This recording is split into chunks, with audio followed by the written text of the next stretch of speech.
Hello, everybody, and welcome to the Tip of the Ice-Burgh podcast, your home for Pittsburgh Penguins news and analysis. You can find us on YouTube at Tip of the Ice-Burgh. Make sure you like, share, subscribe if you like our videos, or you can check us out anywhere you get your podcast from. I'm your host, Nick Belsky, joined as always by Nick Horwat. We got a great show for you guys today. First and foremost, we're going to ask the question that a lot of people have been asking over the past 48 hours, and that is, are the Penguins ruining Joel Blomqvist's development, and should he be sent back to the American Hockey League? We'll lead off with that, and then Jason Spezza hinted at the team's plans for some of their bigger prospects this year. We'll get into that and close things out with one insider who has an interesting landing spot for Erik Karlsson potentially in the next 10 days. Let's get started on the Tip of the Ice-Burgh. And let's kick things off with goaltending, because as we always say on the Tip of the Ice-Burgh, goaltending is voodoo, and goaltending kind of runs the universe for the Pittsburgh Penguins and really every single NHL franchise. Joel Blomqvist is the topic of discussion this week for the Pittsburgh Penguins. He had a rough game on Sunday. 4 goals allowed on 15 shots. The Penguins were dog-walking the New York Rangers outside of Blomqvist's performance. He struggles. Penguins lose back-to-back games. For the Tank Commander crew, that was a great weekend. For everybody that wants to watch good hockey and wants to see young players succeed, that was a rough weekend, especially for Joel Blomqvist. And many have begun calling for him to move back to the AHL. I've heard and seen he's not ready. I've seen this defense will ruin him and his confidence. I've seen this entire situation is going to ruin his development. And I've also seen it's not fair, Horwat. So I'll just simply ask you, should the Penguins consider sending Joel Blomqvist back to the American Hockey League? I think so. I feel like this is a conversation we had earlier in the season as well, whenever he was kind of forced to be up here at the NHL level and playing as an injury replacement. This feels like a familiar, he needs to be back in the AHL, continuing to get some seasoning, continuing to add to what is supposed to make him a great goalie, continuing to grow as a young netminder in professional hockey. I'm trying to remember some of the things we said because this just feels like a familiar conversation, really. But for what it's worth, at this point, yes, even if the team is trying, I don't want to say trying to be bad, but if the team is, putting up the white flag on the year, that doesn't mean you need to put up the white flag on his development.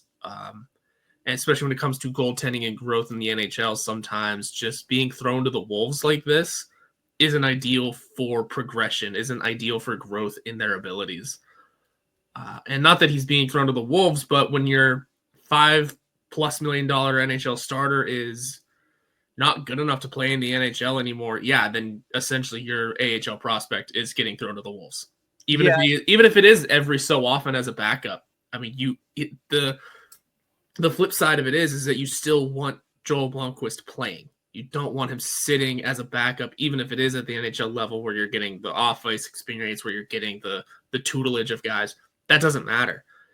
I don't want to say you're tanking his upward movement, but it's getting close to it whenever the defense in front of him is doing dog water work. And by that, I do mean that second period, though. That was impressive. Yeah.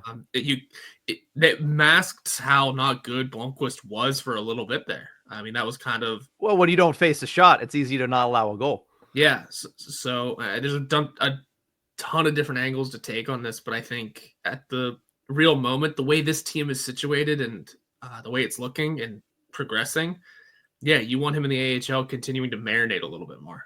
Yeah, the one thing you mentioned there is they might not have an option because they are a little handcuffed at the moment thanks to Tristan Jarry's just disastrous season. Like the fact that he is in the AHL and firmly implanted in the AHL doesn't seem like he's going to see the light of NHL action anytime soon. It kind of leaves you shorthanded here. Like, what do you do? Do you bring up Tristan Jarry in that instance if you do need to send Joel Blomqvist down? Because if you do, sure, it would certainly help your tanking, but it's not going to go well in the eyes of people that actually want to watch some decent hockey. Now, whether or not they want to see wins or not, Tristan Jarry coming back up would honestly be, again, Kyle Dubas panicking, in my opinion, with this goaltending situation, saying, well, we had a plan here and we needed to shorten it because of this, and this. Overall, I disagree, though. I think that Joel Blomqvist should not only stay at the NHL level, I think he should be given more opportunities at the NHL level. That was his first start. I understood that he got in relief of Alex Nedeljkovic on Saturday, but that was his first start in a very long time at a level that he has not seen very much action at. Remember, that is only his 13th NHL start on Sunday against the New York Rangers, something like that. And the reason that I feel a little bit more confident that it's not going to hurt his development, it's not going to hurt his confidence, is we've seen this before. And to me, a lot of the people that are shouting from the mountaintops and that are adamant that they need to get Joel Blomqvist off of this team and onto the Wilkes-Barre team probably are forgetting the pre-Sidney Crosby era. Because in 2003, 2004, there was a rookie goaltender that a lot of people had high hopes for, and he was playing behind a defense that is, and I cannot stress this enough, way, way, way worse than this one. Some people forget the X generation wasn't all that good on the defensive side of the ice, and the rookie I'm alluding to is Marc-Andre Fleury. If you look at the season that he had in his rookie year, 4 wins in 21 games played, .896 save percentage, 3.64 goals against average, -10 goals saved above expected. Guess what that sounds a lot like? That sounds a lot like Joel Blomqvist's stat line this season. And while it is not an apples to apples comparison, the ceiling was obviously much higher for a first overall pick in Marc-Andre Fleury than it is for a 23-year-old in Joel Blomqvist. It has a lot of the same notes here. This is a rookie goaltender who needs to adjust to the speed of the NHL in real time. I think that he gets that by getting more of the lion's share of the starts. It might not have to be like, don't run him till he's tired, but give him more of a 50-50 share. I understood it before the break because Alex Nedeljkovic was red hot. As far as we saw from Nedeljkovic on Saturday, he's not that red hot goaltender anymore. So I think you should see this net being split as evenly as possible over the last 20 games of the season. And I'm sure you will. I'm sure you will see that. And if, to really help you out with your Fleury point here in the comparison, Fleury had that kind of record in the very tail end of the dead puck era. Yeah. So it's not like he was facing a ton of offense. As I pull up the numbers, though, he was facing 30, 40 shots a night in his first 9 games. It was the dead puck era, but the Penguins were bad enough to kind of just be worse than the dead puck era ever was. Yeah. In his first 9 appearances, only one of them did he face 20 or fewer. Did he face fewer than 31 shots? It was his 20 save shutout, which, hey, hell yeah. But if that helps you out a little bit, then it does, because Fleury, in the grand scheme of things, at least in the way you said, it's not an apples to apples comparison. Fleury was playing in a much different game, a much different era then, and was performing numbers wise, like record wise, win loss wise, at about the same record or about the same pace that Blomqvist is now. But you're right. There is at least that sort of hope, because rookie goaltenders are tough. Goaltending is hard, period.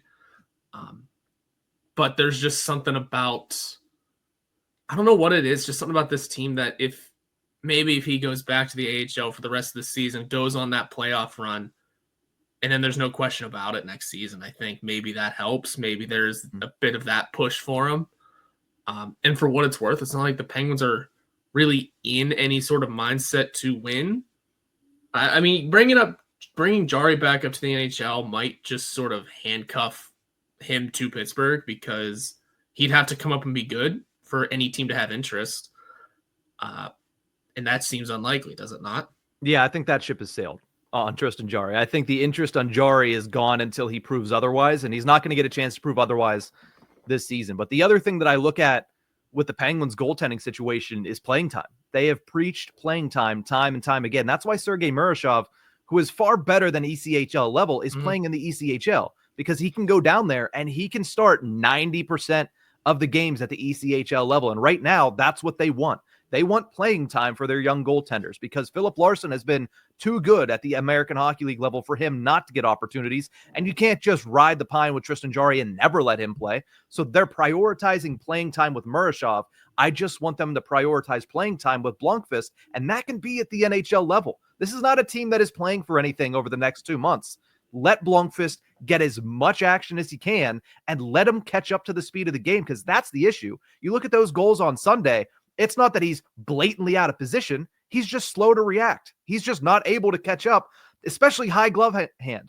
That's something that goaltenders need to build on. And if you give him the opportunity, he will.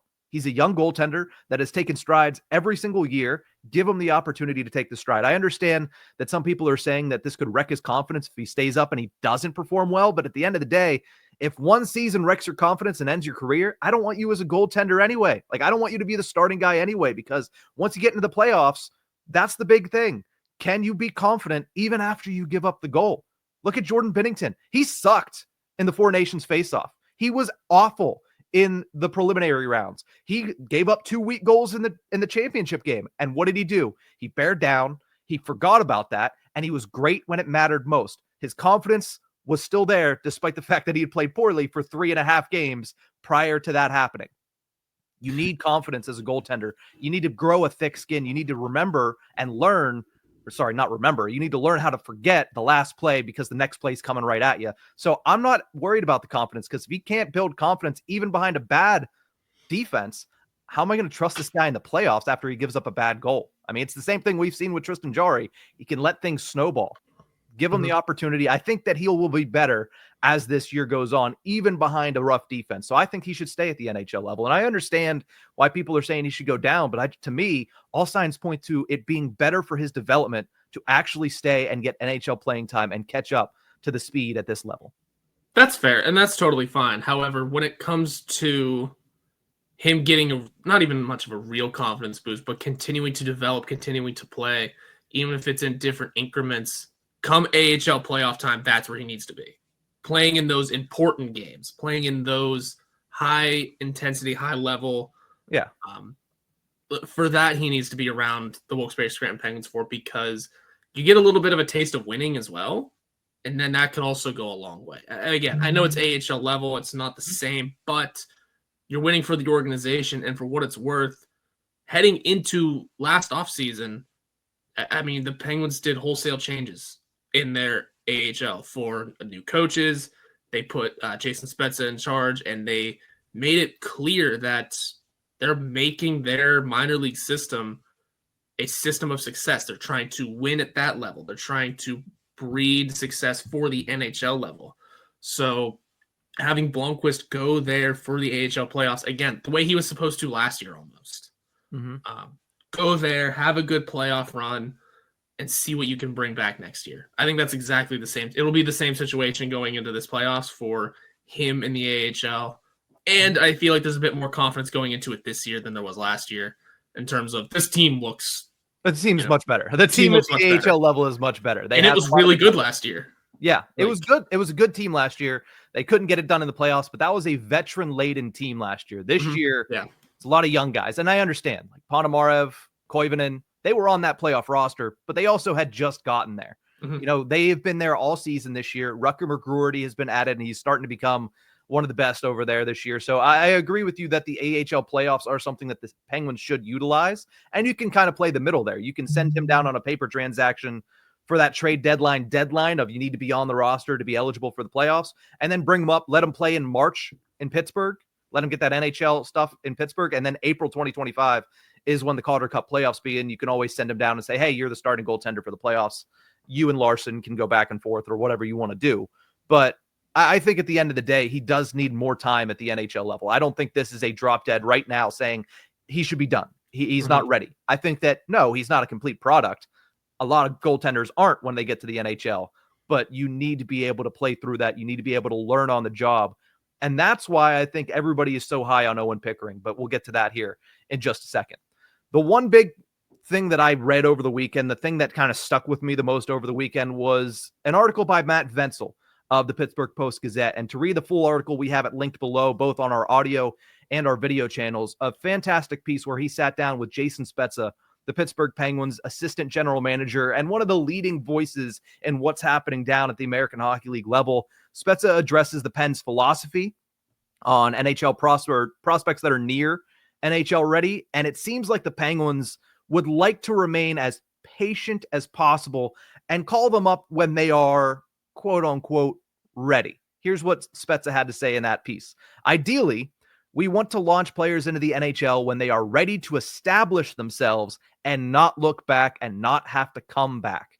Spezza, of course, kind of likened this to his journey with the Ottawa Senators, saying that he bounced back and forth before the lockout and it really almost ended his career. And then the lockout gave him a chance to form what he needed to form at the American Hockey League level, and he came up to the NHL post-lockout as ready as possible and never looked back. He wants that for the names that we were mentioning earlier, the Koivunens, the Vasily Ponomarevs, the Rutger McGroartys, the Tristan Broses.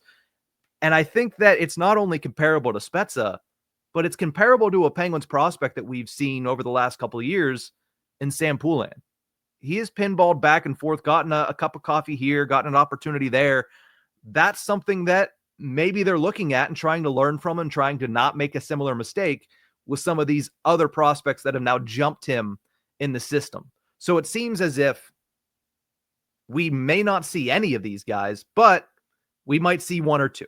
It seems as if you're not getting a wholesale, hey, here comes all of the young guys. Here's a huge youth movement to close out the season. We may only see one or two, and it's dependent upon how busy they are over the next 10 days leading into the NHL trade deadline. So my question, Horwat, is if we get to this point where we only get to see one or two of these blue chip prospects, or I should say for the Penguins, blue chip prospects, but if we only get to see one or two of these intriguing prospects get called up, who do you think it should be? See, that's tough. Oh, that's tough. I would start with Owen Pickering, and I think we'll get into more of those reasons in a little bit. Just because he seems to have that ability already. He's already kind of grown into the position pretty well. Like we mentioned with the Blomqvist stuff, sometimes you come up and you're ready right away. Sometimes you need that seasoning. You need to marinate. And he probably still needs Pickering probably still needs some seasoning. Could probably still use some other aspects of his game to be formed out a little bit more, to be smoothed over. But I'd say when it comes to the situation the Penguins are in right now, he's proven to be able to withstand an NHL rigor. By all means, he should be one of them.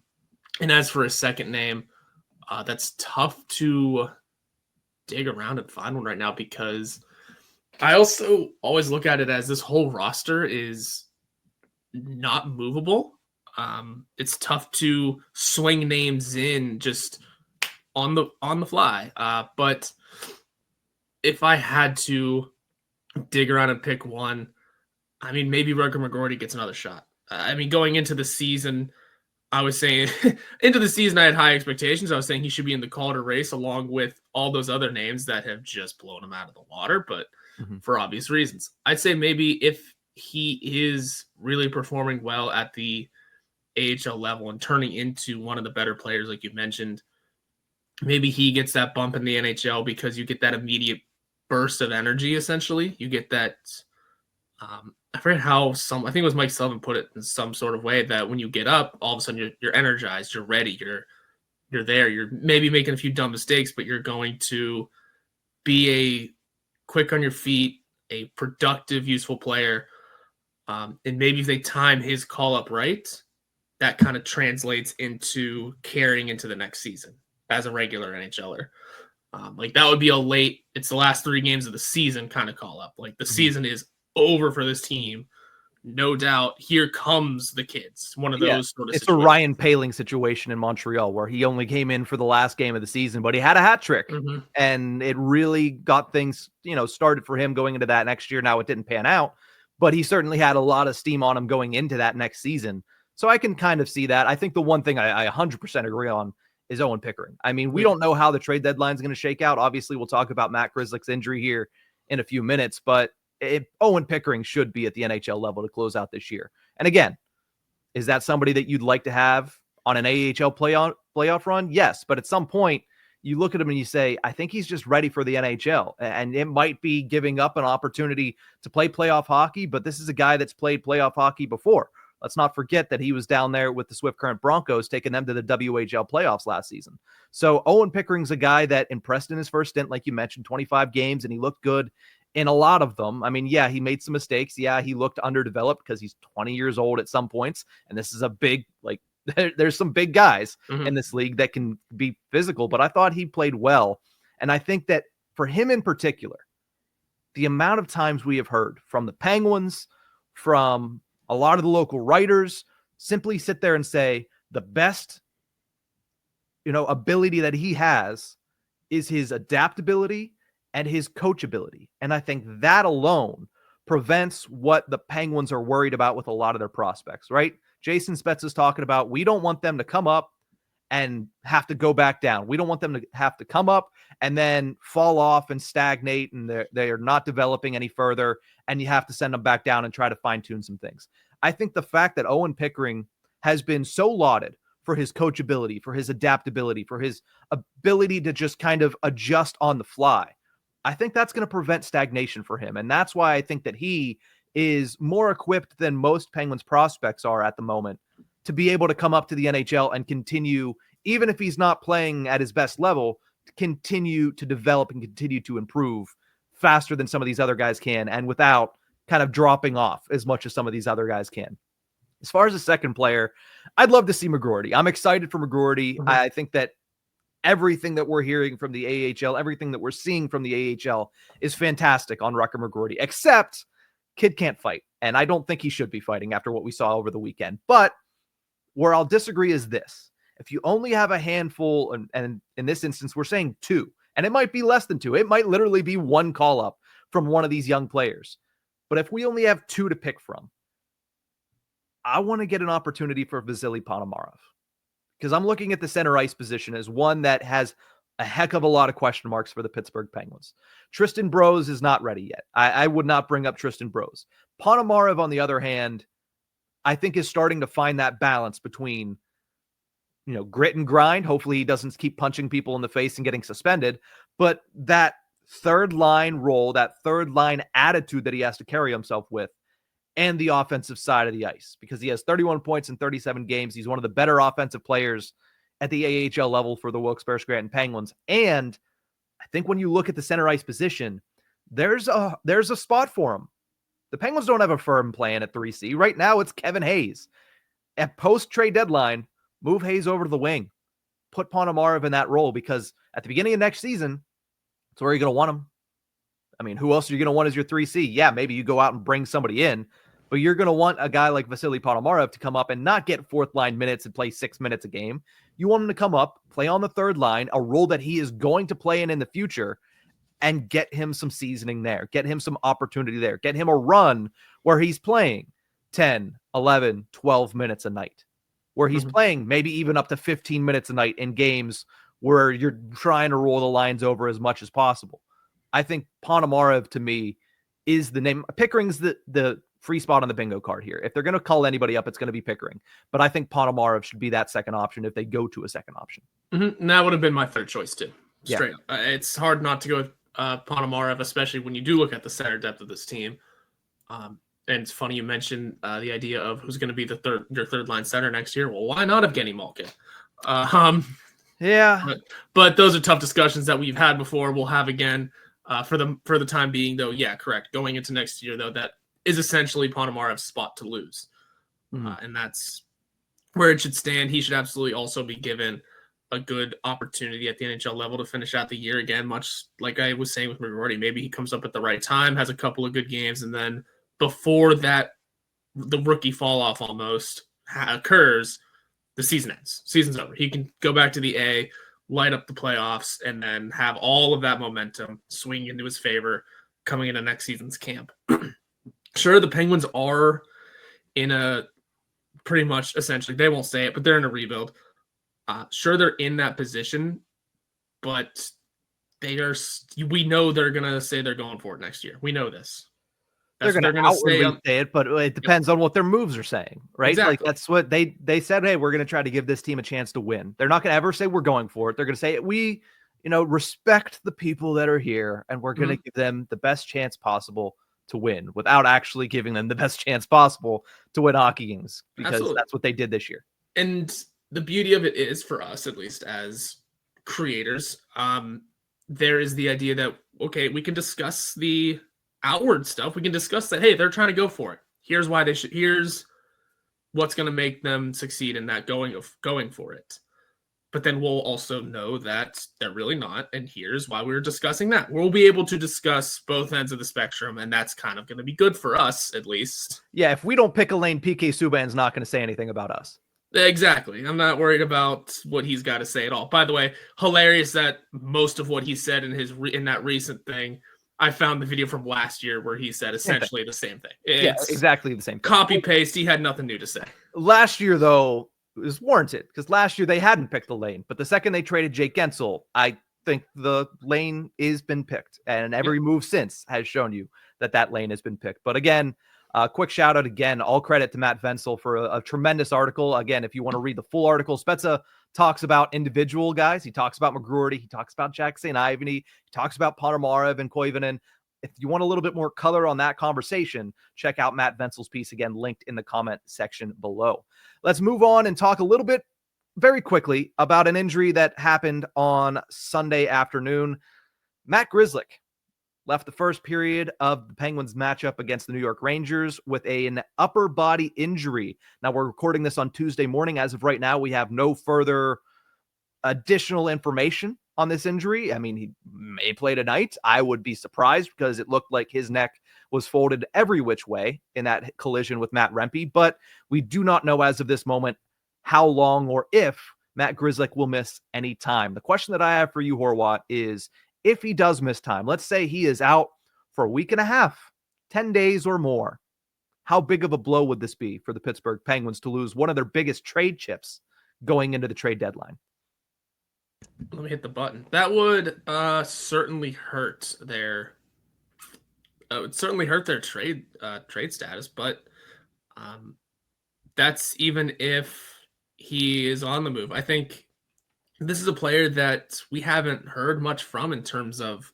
I mean, yeah, I know the idea of everyone on the roster not named Crosby or Malkin can be had at the right price, but this isn't a name that's really been discussed too much. Like, we've had the discussions of obviously Marcus Pettersson, obviously Drew O'Connor, obviously a bunch of the other names, but this isn't a name that has stuck out as that's a player that teams might be interested in. I mean, he absolutely might be for the season he's having, but at the same time, you know, for the sake of Matt Grzelcyk's camp, let him finish out this solid year, go make a big buck on the free agent market. I mean, he can do that even after a trade, but I think there's still a good chance that this hurts the Penguins' trade outlook.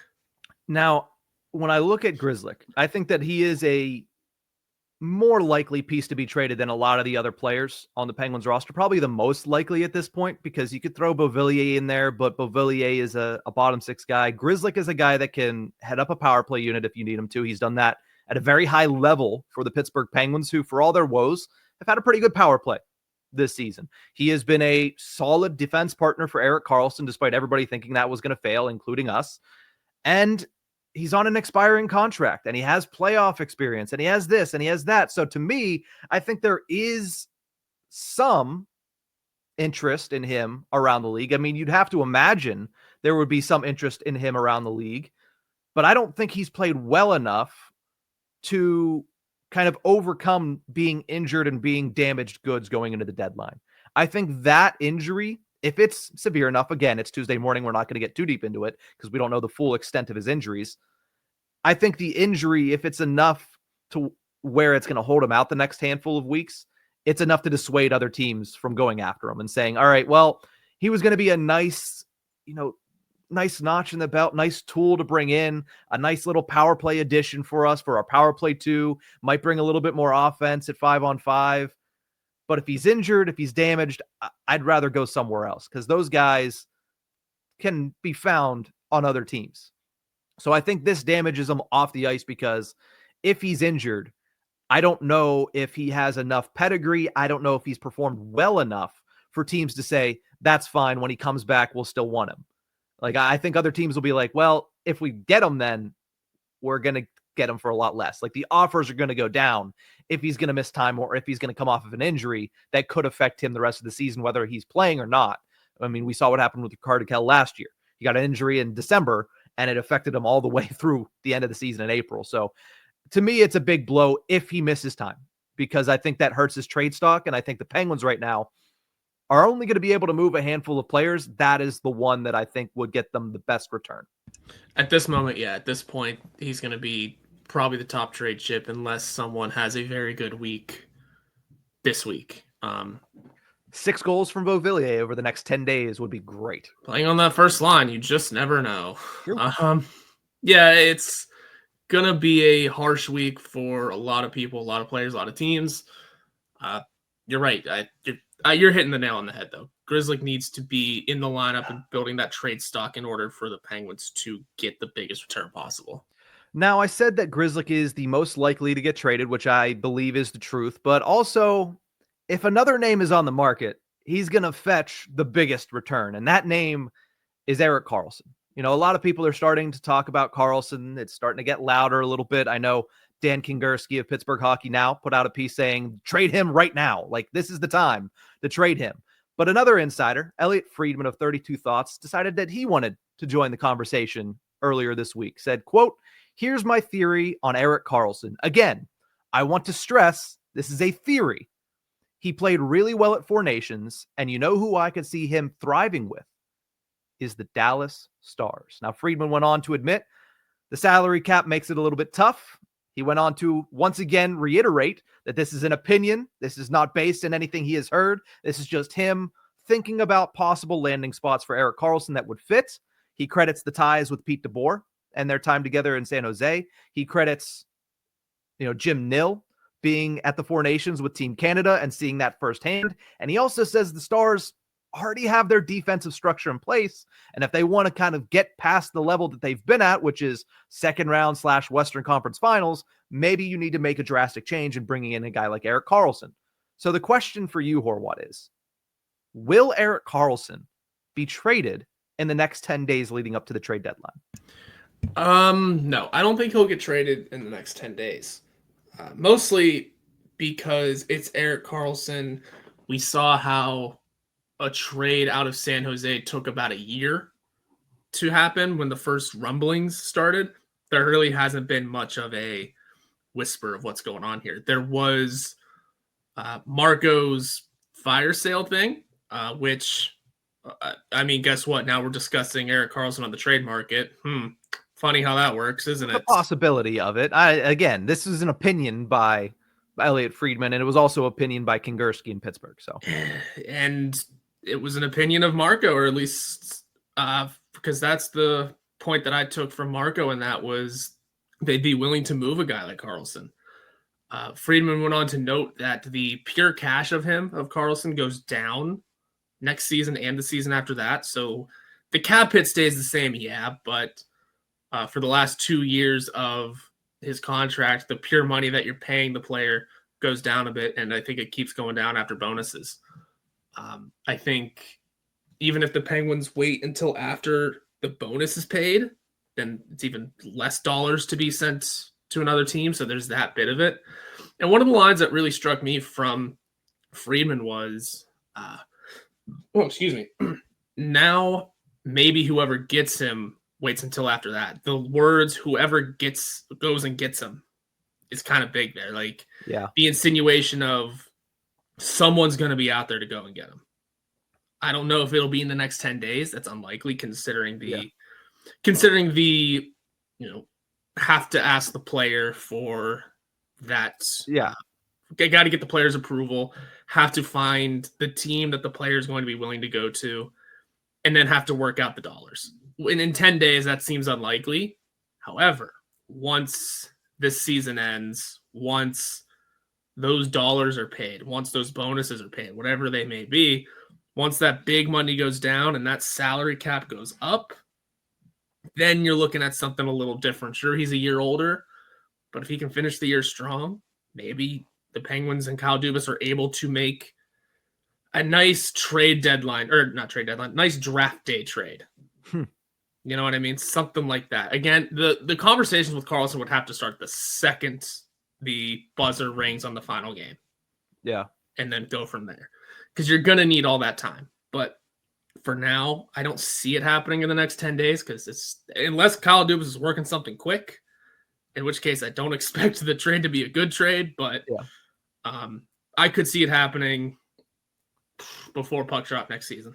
Yeah, it definitely isn't going to happen at the trade deadline because a trade like this takes time, especially with somebody who has performed well, but not up to standard in Pittsburgh. Certainly not up to contract in Pittsburgh. The one thing I will say, and I agree with you, I think you're alluding to this, is it is increasingly clear that he is not going to finish this contract with the Pittsburgh Penguins, that eventually they will move on from him. But it's not going to happen in the next 10 days. I mean, look at when the Penguins acquired Erik Karlsson. There were rumblings, there were rumors, there was all of this going into that trade deadline when he was having that remarkable season with the San Jose Sharks. And it didn't get done until August, right? It was August 5th or August 6th. That's when the trade got done, whenever we got to a point where we said, we don't think the Karlsson trade might ever happen. It took that long because they worked on it at the trade deadline. They worked on it throughout the summer. But because of the player, because of the cap hit, because of everything going on, and it was harder back then because the salary cap had not moved very much since the return from COVID. It might move a little bit quicker this summer because, one, less years left on that contract. Two, probably less money that you have to take on, as Elliotte Friedman alluded to. But I do think this is still going to be a move when it happens, that it's going to take some time. So I agree with you that the offseason is more likely, especially with everything with the financials that have been outlined here, but not in the next 10 days. No, not a chance this happens in the next 10 days. And if it does, like you mentioned, I'm a little nervous about what that return might look like, unless the Dallas Stars, who did pay a first-round pick for Mikael Granlund and Cody Ceci, are desperate again and want to trade away more assets for Erik Karlsson. If Miro Heiskanen is out way longer than everyone suspects, maybe. But I think he's supposed to come back within a couple days. But even so, losing him would have been huge had the Four Nations face-off not been a thing. And they were losing him for games to be played during those 2 weeks. Maybe the Dallas Stars would have gotten desperate enough to sort of start throwing things around, getting in touch with the Penguins about adding another solid defenseman in terms of veteran, has the skill to be a top defenseman in one way or the other, whether it be offense, defense, or all-around play like Miro Heiskanen has. They are a team that needs that extra punch of scoring, though. And Erik Karlsson has not brought that extra punch of scoring in recent years. But maybe going to a system where, everyone's defensive play is already top-notch, and Jake Ottinger is playing behind me. Mm-hmm. Screw it. I'm just going to turn into San Jose Sharks Erik Karlsson again. I mean, he has it in him. He showed it at the Four Nations face-off. Maybe going to a team, like you mentioned, like that, allows the coaching staff to take the reins off a little bit. Say, hey, be as aggressive as humanly possible. Offense, no defense. Go. And that's where he succeeds. Yep. Mike Sullivan's never going to say that to anybody. He's never going to, the only player that he's probably not going to say, hey, you need to play a little bit more defense is Crosby. And we've seen that this year. But Crosby's defensive game has been a little rough this year. But, maybe Dallas is a good fit. Elliotte Friedman thinks it is. And we'll have to wait and see what happens. But again, this is a lot of speculation. I doubt we're going to see anything by the end of the season. We'll see what happens in this offseason because it could get very interesting. But that's going to do it for this episode of The Tip of the Ice-Burgh. Thank you guys so much for tuning into this one. Remember, you can find us on YouTube at Tip of the Ice-Burgh. Make sure that you like, share, subscribe, or you can check us out anywhere you get your podcast from. We'll see you guys next time.